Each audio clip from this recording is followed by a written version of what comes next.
Hola, hola, ¿qué tal? ¿Cómo están? Amables oyentes, amables auditores, amables, no sé cómo decirles, amigos, todos ustedes. Tenemos hoy día a Henry, eh, quien nos trae un tema muy, muy, muy interesante. Hola, Henry, ¿cómo estás? Buenos días, Oscar, y saludos a todos los seguidores del programa. Aquí estamos, un gusto para nosotros también tenerte nuevamente acá. Ya pasa a ser parte constante de nuestro programa. Eh, Gracias. ¿Qué nos traes?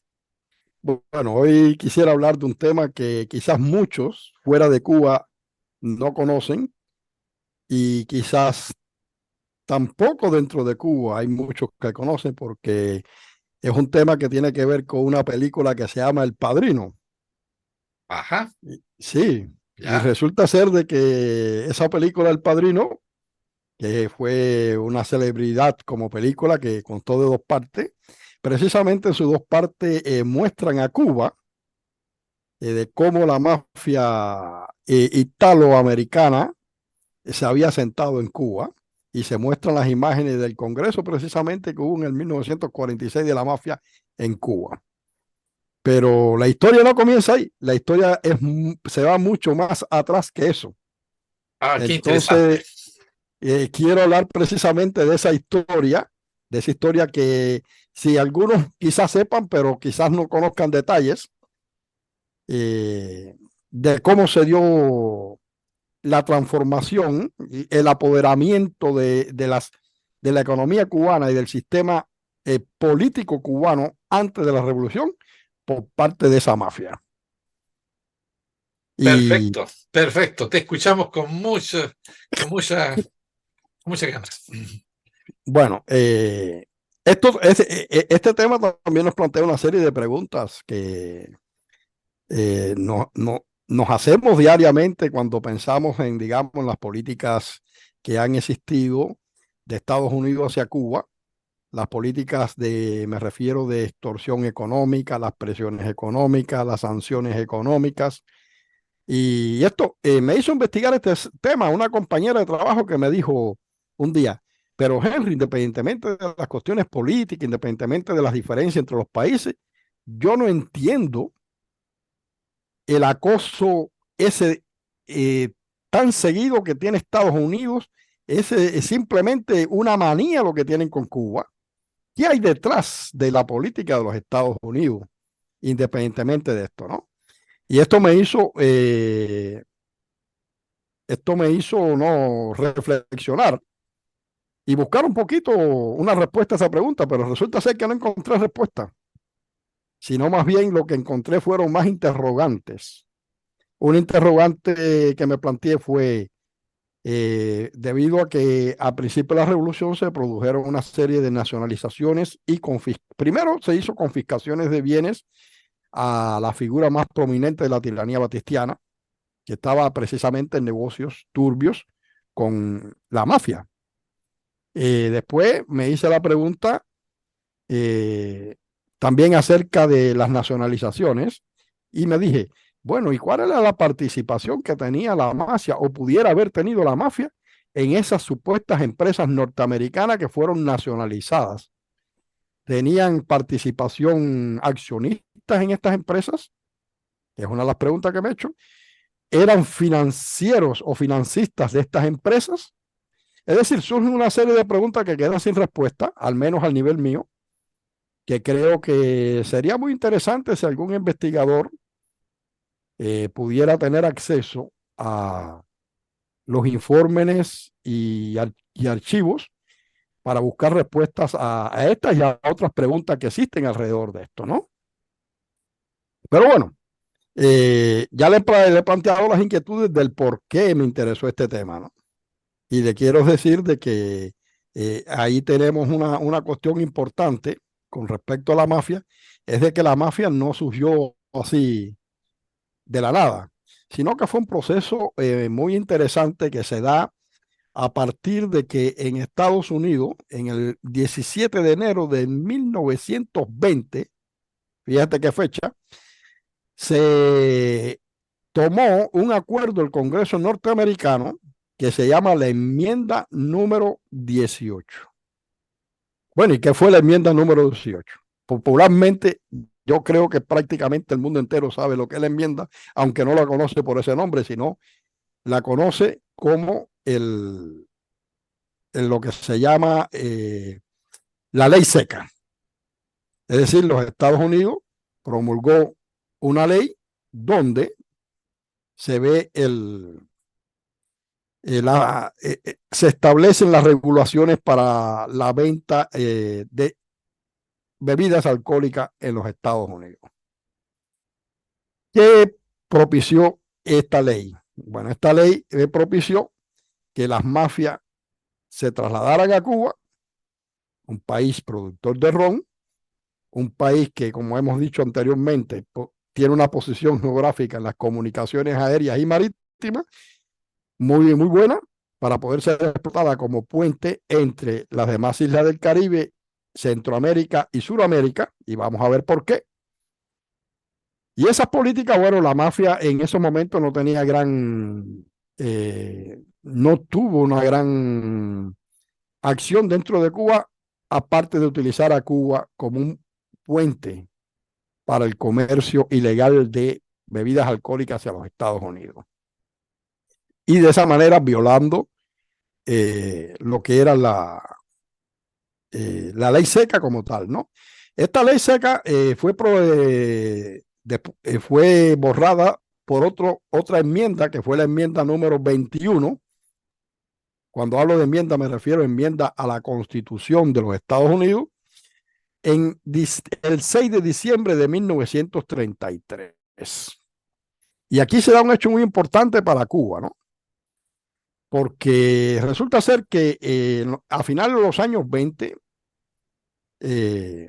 había una dictadura que era la dictadura de Machado en Cuba, que culminó con que en el 1930 se produce en Cuba una revolución contra esa dictadura, que se ha pasado en la historia como la Revolución del 30, que se extendió hasta casi el año 34. Esta revolución fue derrotada y lo más interesante es que en esa revolución aparece una figura en la política cubana que a partir de ese momento comienza a marcar la vida social, política y económica de Cuba. Y seguramente ustedes preguntarán, bueno, ¿y quién es ese señor? Bueno, ese señor era un sargento de telegrafista del Ejército Nacional Cubano en aquella época, con el nombre de Fulgencio Batista. Y lo más interesante, que también a los finales de los años 20, 29, se produce la Gran Depresión norteamericana y esto provoca de que hubo una gran crisis económica, un gran desempleo y todo esto, la lucha también del FBI en aquella época, no sé si se llamaba FBI en aquella época, pero al menos las películas la muestran como tal, contra el crimen organizado, es decir, contra la mafia. Y estos mafiosos se van a Cuba o envían sus emisarios a Cuba y comienzan sus acciones desde Cuba. Y ahí se da un proceso muy interesante porque a partir de esa crisis en Cuba comenzó posteriormente una época en que muchas propiedades que eran propiedades de ciudadanos norteamericanos de buenas a primeras pasan a manos de determinados oligarcas criollos, de terratenientes criollos. Entonces, eso también nos provocó una de las series de preguntas que hacíamos, ¿no? Una de las preguntas que nos hacemos acerca de la influencia real que tiene la mafia, porque cuando se habla de la mafia, se habla de los casinos, de los juegos, de la prostitución, del tráfico de drogas, del tráfico de bebidas alcohólicas, etcétera. Pero nos deja un medio que al lado, la narrativa, nos deja al lado esta otra parte económica, ¿no? Que es la que yo quisiera que se pudiera investigar. Yo no tengo las posibilidades en estos momentos de poder hacer esa investigación. Bueno, lo cierto es que cuando Batista en el 1933 da su golpe de Estado, y apoyado por los demás sargentos, y eso se pasa a la historia como la revuelta de los sargentos. Entra en con Meyer Lansky.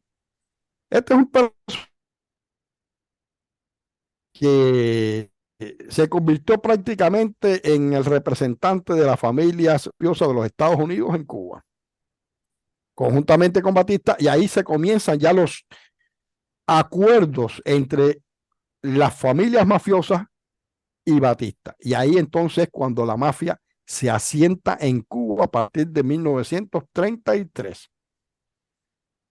Ya no tráfico de alcohólicas, sino que ya comienzan a introducirse en la economía cubana de la época y comienzan a introducirse en el sistema jurídico cubano, en el sistema del poder político, digamos, y esto provoca, porque en aquella época los Estados Unidos no era un consumidor de cocaína, sino más bien era consumidor de opiatos, es decir, de todas las drogas que tienen relación con el opio. Y la mafia utiliza Cuba como un puente hacia los Estados Unidos para esto, pero que poco a poco, a partir de ahí, Cuba entra en la era de la cocaína casi 30 años antes que los propios Estados Unidos, a través de convertirse en un puente de cocaína hacia los Estados Unidos. Claro, las mafias no actúan inundando el mercado norteamericano de cocaína, sino que fueron haciendo un trabajo paulatino, sistemático, que conlleva a lo que hoy conocemos del tráfico de esta droga en todo el continente. Se inició a partir del establecimiento de las mafias italoamericanas en Cuba. Y todo esto se hace a través de este señor, Fulgencio Batista, que después del golpe de sargento llegó a ser coronel.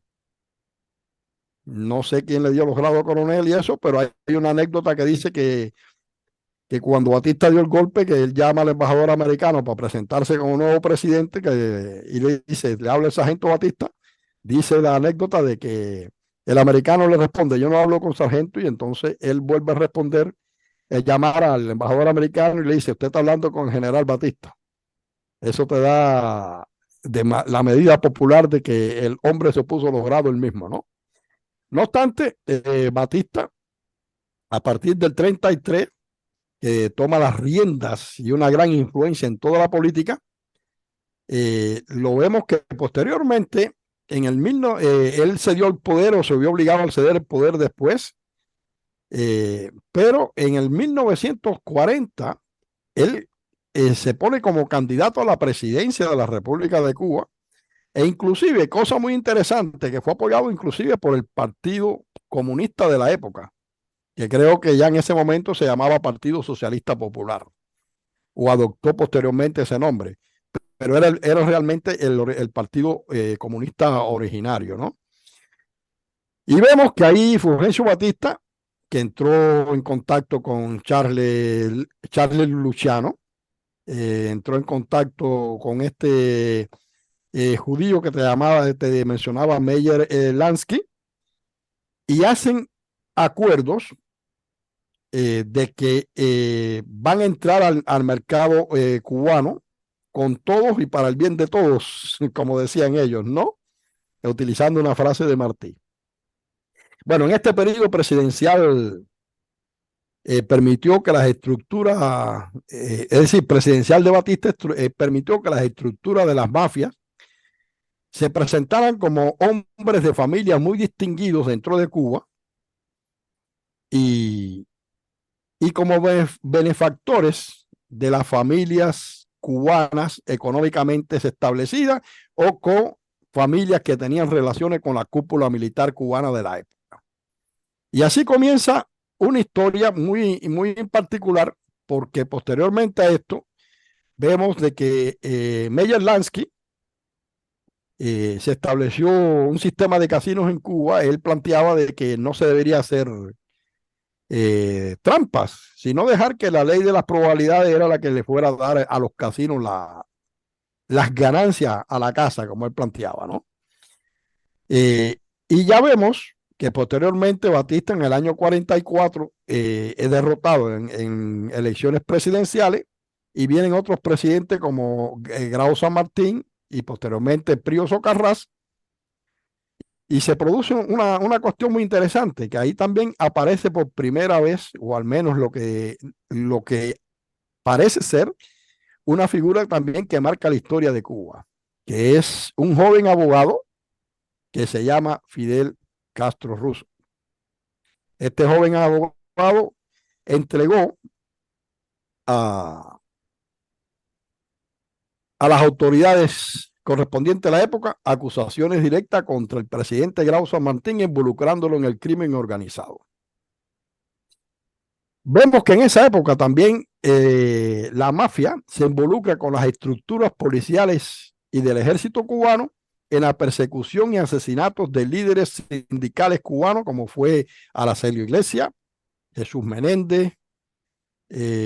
Persiguieron a los miembros del Partido Comunista, que en aquel momento estaba dirigido por Lázaro Peña. Y lo más interesante es que esto que te decía, ¿no? Que aparece la figura de Fidel denunciando ya todas estas cosas.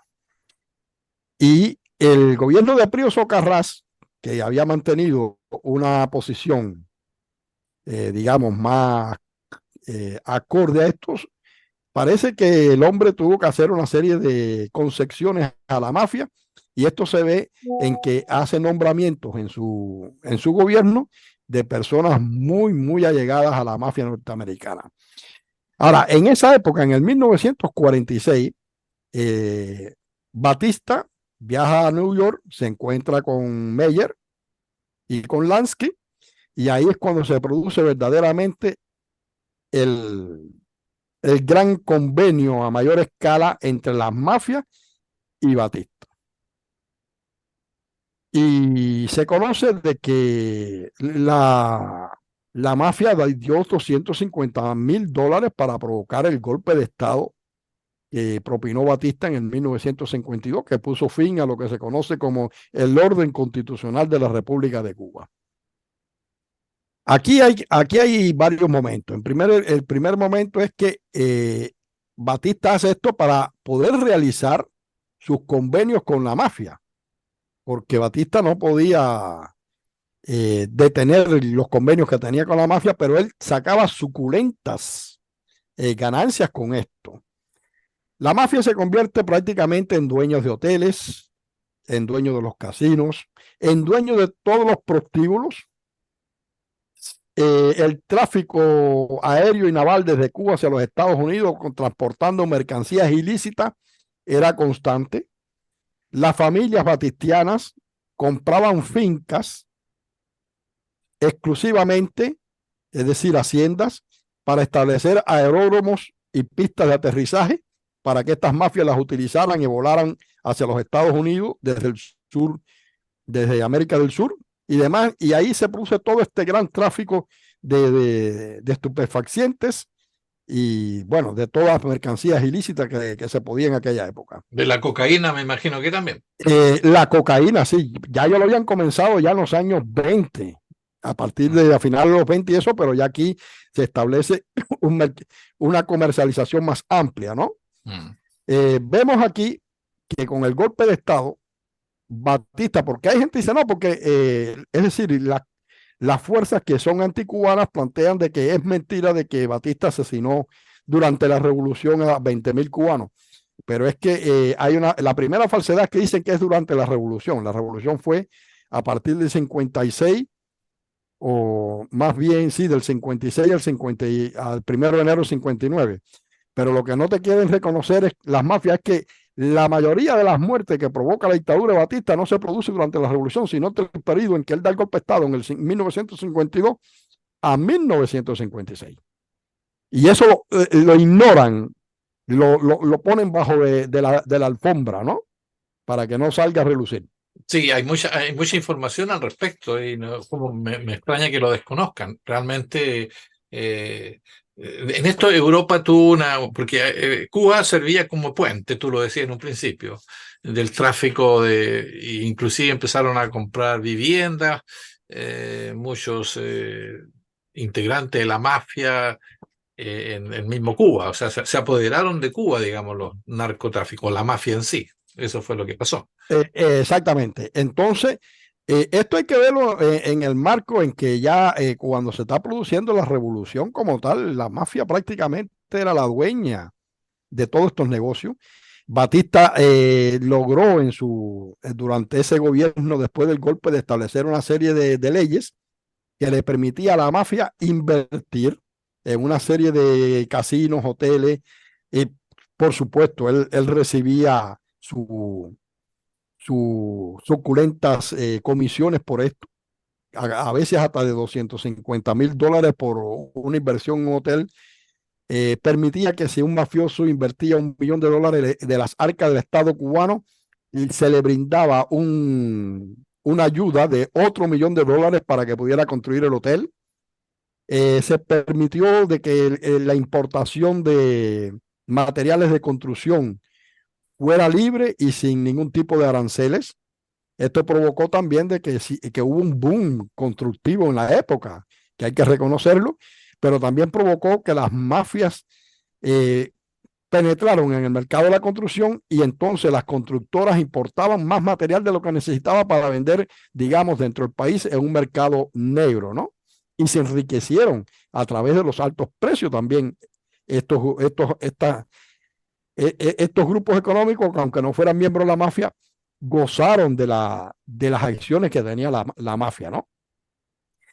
Vemos también de que todas las empresas que se establecieran de este tipo tenían 10 años libres de impuestos en Cuba.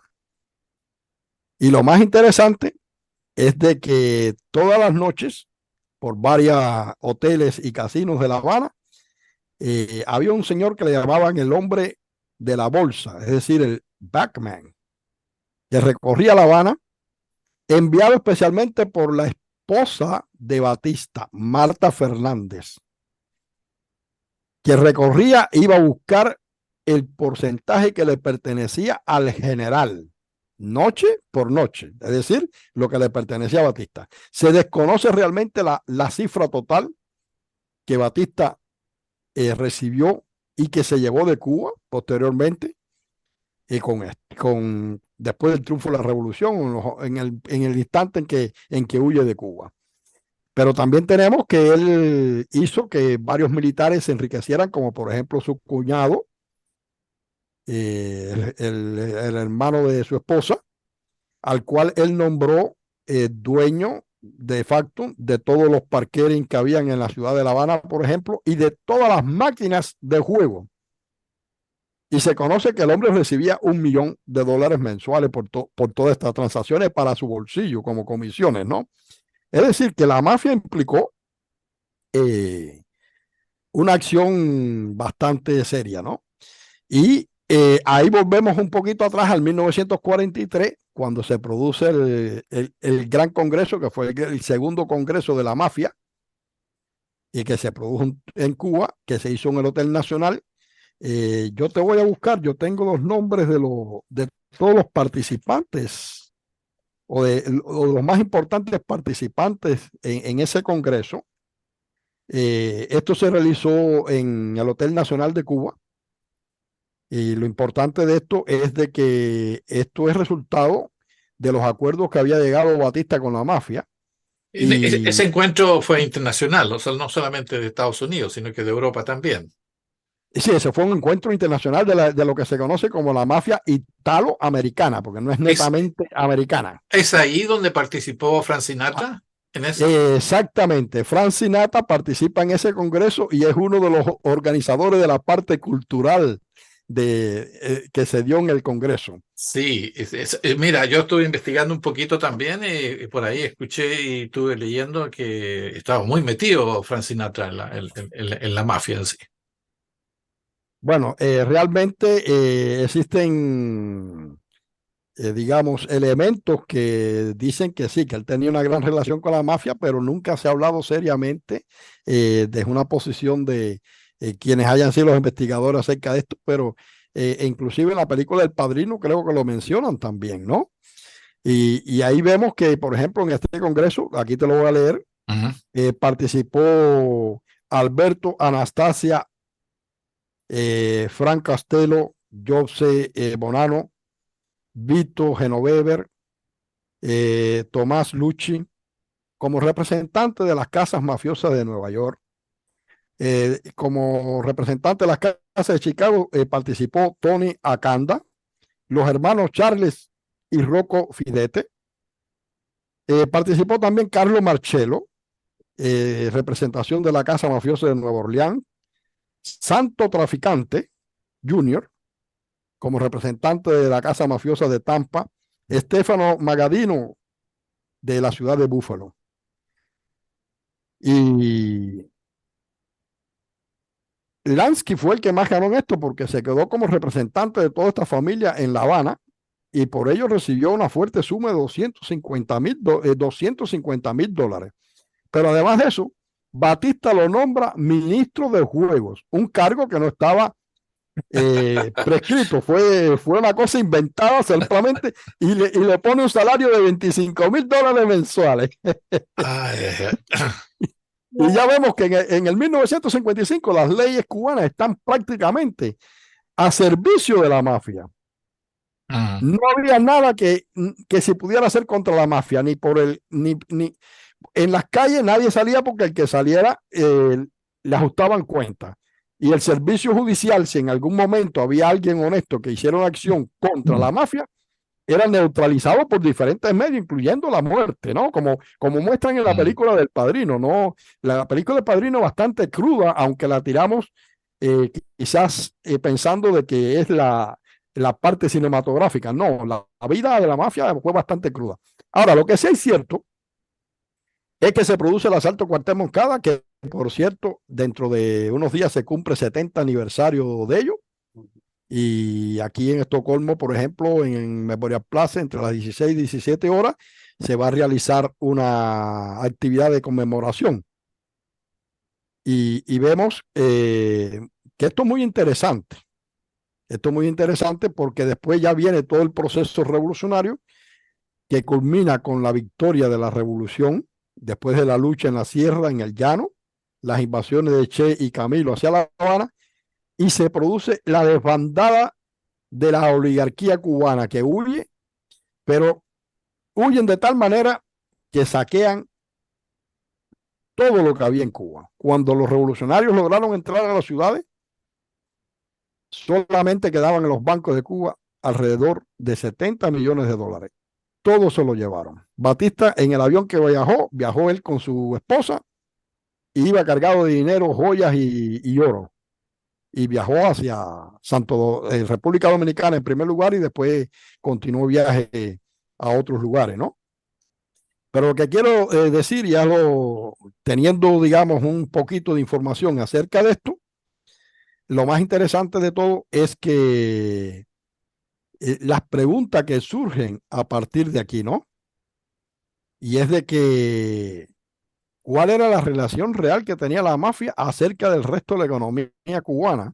Me refiero, las inversiones que había hecho, si había hecho financiamiento, si tenía participación accionista en demás empresas. Y tenemos una serie de empresas que fueron nacionalizadas en Cuba, la empresa eléctrica, las refinerías de petróleo, los puertos, los aeropuertos y demás, ¿no?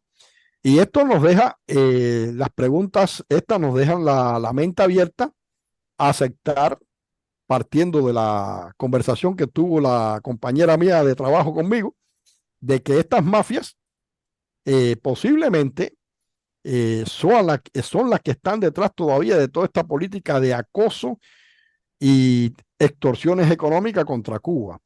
Y hasta cierto punto de vista puede haber una relación bastante grande, porque resulta ser de que se dice de que la mafia estuvo involucrada en la muerte de John F. Kennedy, el presidente de los Estados Unidos, y lo hizo en un momento en que John F. Kennedy había enviado a una persona a encontrarse con Fidel Castro para acordar, sentarse a conversar y llegar a un arreglo entre ambos países.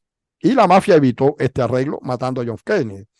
Pero también hay datos en que algunos de los atentados que le intentaron hacer a Fidel Castro la CIA utilizó a las mafias norteamericanas o italoamericanas para llevar a cabo los mismos. Es decir, que hay una serie de evidencias que nos hace pensar en que no se trata solamente de la política del gobierno norteamericano, sino que nos da la impresión de que detrás de todo esto se encuentra aún hasta el día de hoy estas mafias. Y no es balde, dirigentes de la Revolución Cubana como Fidel Castro en algunos momentos señaló a estos cubanos que se llaman, o sea, autodenominan exiliados como las mafias de Miami. Y bueno, esta es la cuestión abierta que nos deja. Muy interesante lo que deja la sensación para seguir investigando, seguir viendo. Tu impresión con respecto a lo que sucede hoy día y lo que sucedía antes, por lo que yo veo, de que hay un vínculo, pero no se puede dejar de lado tampoco la parte política, por supuesto, que es muy importante. O sea, cuáles son los intereses que hay detrás de todo eso, de esto, que la mafia está trabajando detrás de todo esto, ¿no? Es Bueno, interrogante. la, la, precisamente hay que tener en cuenta que la cuestión en todos estos asuntos se basa en la propiedad. La revolución le arrebató la propiedad a estas mafias. Y yo me pregunto, porque en la misma película que hemos mencionado un par de veces decía, la mafia no perdona, o la familia no perdona, ¿no? Ujú. Entonces, a partir de ahí, hacemos estas especulaciones que estamos haciendo, porque estamos especulando, porque como dije, no cuento con las posibilidades reales de poder hacer una investigación profunda al respecto. Y bueno, decimos cómo es esto, por qué razón. Y sí, yo pienso que en el trasfondo de todo esto se encuentran estas mafias precisamente por ser afectadas, haber sido afectadas, haber perdido sus propiedades en Cuba, haber perdido un campo de acción en Cuba y de estar utilizando el territorio cubano. Tengamos en cuenta que sí, que esta bonanza de estas mafias y de las oligarquías cubanas vinculados a la mafia se daban al mismo tiempo que Cuba tenía un analfabetismo de casi del 40%. Pero se consideraba alfabetizado a una persona que podía simplemente leer y escribir su nombre, o que tenía perdona, están llamando por teléfono, o que tenía simplemente un primer grado, una cosa así de escolaridad. Lo otro que hay que tener es la pobreza existente en fuera de las grandes ciudades, sobre todo fuera de La Habana. Una pobreza inmensa. Las políticas de la Guardia Rural de desalojo de los campesinos. Los campesinos no eran dueños de la tierra, sino simplemente jornaleros. La revolución tomó esas tierras y se las entregó en propiedad a los campesinos. El 20% de las tierras cubanas están en manos de los campesinos individuales, no como usufructo, sino como propietarios, porque después vino otras políticas como las que se están aplicando hoy, que se puede tomar un terreno para cultivarlo usufructo, creo que hasta 30 años, y que la familia lo puede renovar hasta 30 años más y demás, ¿no? Pero estamos hablando de aquel momento histórico. Claro. Eh, tenemos la cantidad de universidades en Cuba, creo que nada más existía la de La Habana, hoy tenemos decenas de universidades y escuelas superiores en Cuba. Es decir, que la revolución trastocó todo el sistema que había sido construido y que era propiedad de la mafia. Entonces, esto es lo que nos hace pensar de que sí, que la mafia está detrás de todas estas políticas, porque no olvidemos que la mafia, de la misma forma que actuó en Cuba, y es una temática que no recuerdo si planteamos aquí, que se llama el lawfare, es decir, la utilización de los sistemas jurídicos de los países e internacionalmente para llevar a cabo sus políticas mafiosas, no, no dudamos que, que esta forma de lawfare sea las expresiones que se están dando a través de los cabildeos en el Congreso norteamericano. ¿Y quiénes están detrás de este cabildeo? Bueno, se sabe que son el exilio histórico reconocido con esas palabras y precisamente las familias de este exilio histórico entre comillas, no era más y nada menos que aquellas mismas familias que disfrutaban de los sabores que le proporcionaba el néctar de las relaciones con la mafia. Perfecto. Bueno, tenemos que despedirnos, Henry. No hay, no hay tiempo que no llegue, no hay. Eh, Interesante, de todas maneras, creo que nos deja la inquietud para seguir viendo algunas. Bueno, ojalá que después de que se termine este boicot, con la esperanza de que Cuba las sanciones sean eliminadas, gracias al esfuerzo solidario de los países latinoamericanos y del Caribe. Y muchos otros países también, no solamente de ahí, hay muchos países que están porque se levante el boicot, que terminen ya con esa. Y ahí está Cuba defendiéndose hasta el final. Bueno, tenemos que despedirnos. Será hasta la próxima. Bueno, hasta la próxima, estimados amigos. Nos vemos. Nos vemos. Será hasta la próxima. Bueno, de mi parte, ese caluroso abrazo fraternal, como siempre, será chaito. Nos vemos. Chao, chao.